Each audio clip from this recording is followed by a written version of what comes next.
when his wife, Patricia Neal, was sick, she would say things and mix up words. Or she couldn't remember the real word for something, and she would have a word that would make sense to her, and she would say that. And Roald Dahl would have to figure out what she meant. And so she would say things like, "Come light me an obligon." And he would go, "What?" "You know, an obligon." That was her word that made sense in her head for what a cigarette was. And she had other funny words that made sense in her head because she couldn't speak right. And after that happened, and after he worked with his wife, that's when he started putting the funny words in his stories. And more of them over time, until in bookstores today, there's a whole book of words that Roald Dahl made up. Now, you had a question about that? I didn't have a question, but when you said funny words, I thought about the beginning of the one which I finished.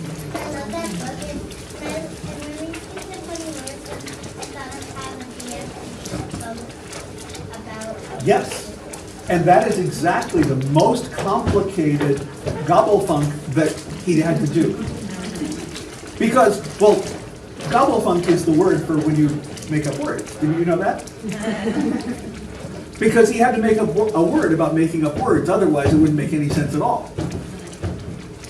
The BFG had the most gobblefunk in it, and that was because he needed the giant to speak in a whole other kind of way of thinking.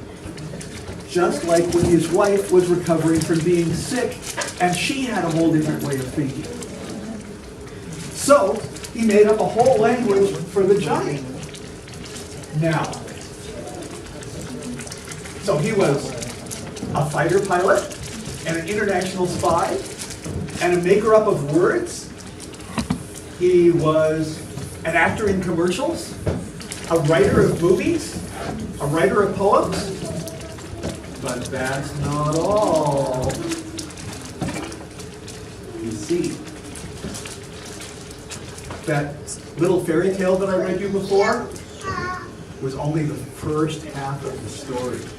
You may think that the story of Little Red Riding Hood is complete all by itself, but not to the way Roald Dahl thought.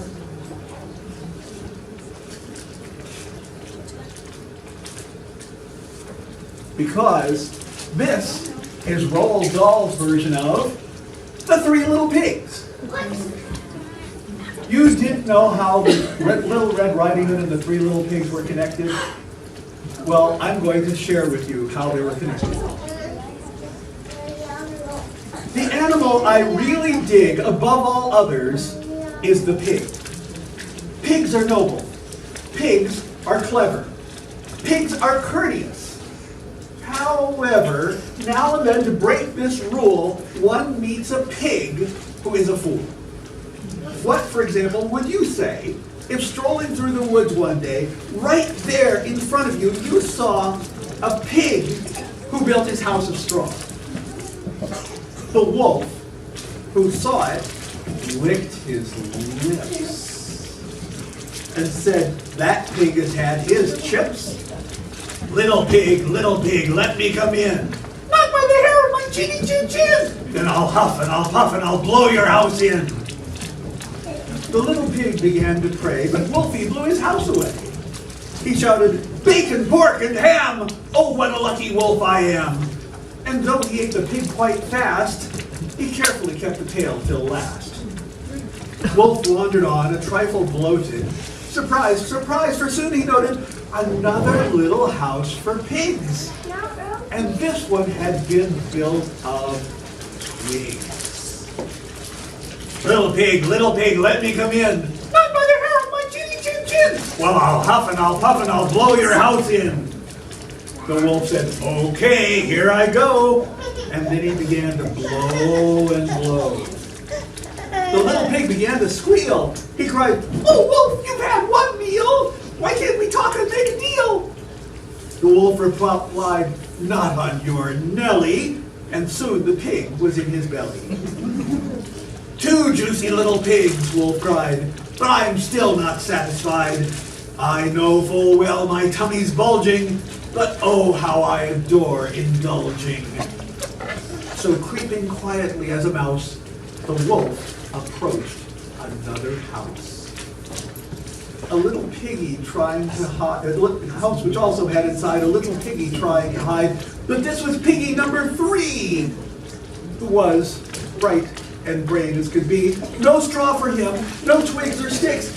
This pig had built his house of bricks. "You'll not eat me," the piggy cried. "I'll blow you down," the wolf replied. "You'll need," pig said, "a lot of puff, and I don't think you've got enough." Wolf huffed and puffed and blew and blew. The house stayed up as good as new.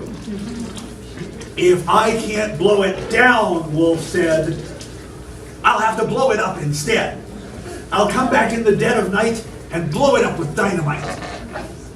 Pig cried, "You brute! I might have known." Then picking up the telephone, he dialed as quickly as he could the number of Red Riding Hood. "Hello," she said. "Who's speaking? Who? Oh, hello, Piggy. How'd you do?" Pig cried, "I need your help, Miss Hood. Oh, help me, please. Do you think you could?" "I'll try, of course," Miss Hood replied. "What's on your mind?" "A wolf," Pig cried.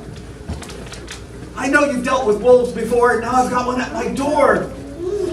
"My darling Pig," she said, "my sweet, that's something really up my street. I've just begun to wash my hair, but when it's dry, I'll be right there." A short while later, through the wood, came striding brave Miss Riding Hood. The wolf stood there, his eyes ablaze and yellowish like mayonnaise. His teeth were sharp, his gums were raw, and spit was dripping from his jaw. Once more, the maiden's eyelid flickers. She draws the pistol from her knickers, and once more she hits the vital spot and kills him with a single shot. Pig, peeping from the window, stood and yelled, "Well done, Miss Riding Hood!" Ah, Piglet, you must never trust young ladies from the upper crust. For now, Miss Riding Hood, one notes, not only has 2 wolfskin coats, but when she goes from place to place, she has a pigskin traveling case. Now that was the way Roald Dahl thought. And that was the way he wrote stories for both grown-ups and for kids. He would twist ideas, he would twist words, and that would make you think of things in a different way that you had never thought before. Had you ever thought of the connection between Red Riding Hood and the 3 Little Pigs before? And that was what Roald Dahl wanted you to think. He wanted you to think outside the box, or where there's no box at all. And so, we have another contest for you. We had a word search, and we had a crossword puzzle. But this is the real Roald Dahl type contest for you. Because you're going to get to Gobblefunk. Yay! You get to make up a word and what it means. So each of you gets one of these,